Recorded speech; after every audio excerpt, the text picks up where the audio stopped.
চট্টগ্রামের বোয়ালখালীতে flower touch event management, sound ও লাইটিং এর নতুন শোরুম উদ্বোধন করা হয়েছে।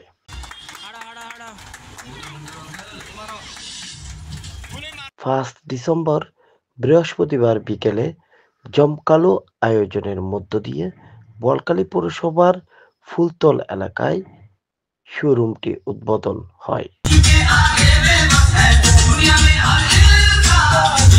এ সময় বোয়ালখালী চিত্রগ্রাহক সংস্থার সহ-সভাপতি প্রসেনজিৎ দাশগুপ্তের মমতাময়ী মা ফিতা কেটে শুভ উদ্বোধনের সূচনা করেন।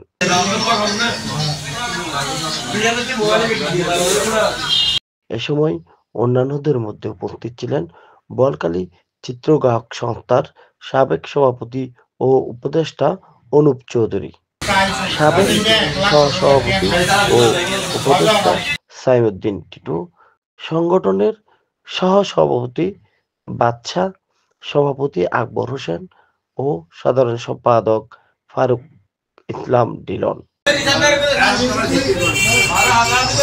অর্থ সম্পাদক মোহাম্মদ খোকন, প্রচার সম্পাদক মোহাম্মদ সাদত হোসেন কোকা সহ আরো অন্যান্যরা।